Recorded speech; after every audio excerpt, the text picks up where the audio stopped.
ng migrant group. Ayan. So, marami po mga OFW dito. Ayan. Para sa kanilang free coffee and bread and biscuits. Ayan. So, ang dami-dami po mga OFW dito. Ayan. So, punta po kayo dito. Libre ko dito ang coffee and biscuits. Alam po kayo dito sa migrant group. Ayan. And kailangan nyo magpa-registered. Ayan. Ito po yung registration. And kailangan po natin mag-fill up dito ng name and signatures and contact number. So, fill up po tayo.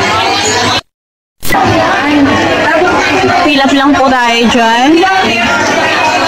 Tapos, bago tayo kumuha ng free coffee and bread.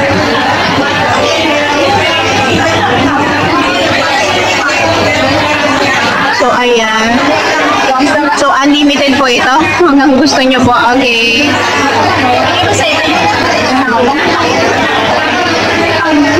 Salamat po sa biyaya.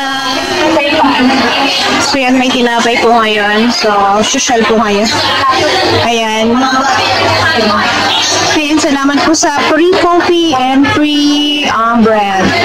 With, ayan, filling. Okay. That's it po.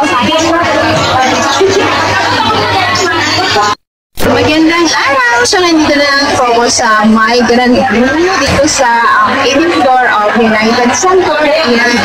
So, libre po kasi dito ang coffee. Ayan. And syempre, ngayon po ngayon is bread. Dati po kasi is biscuit. So, depende po sa available po. Biscuit or bread. Ano yan? Unlimited po yan. And then, hindi coffee po talaga dito. Ayan. Sa mga mahilig po sa kape.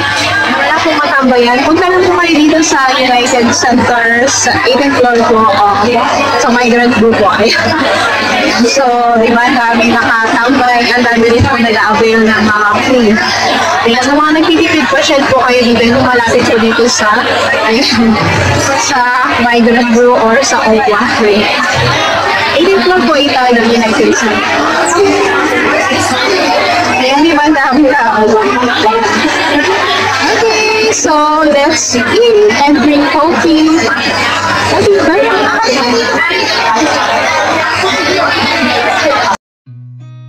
I've seen a lot of change, been through a lot of pain. Some things are not the same as they were a year ago.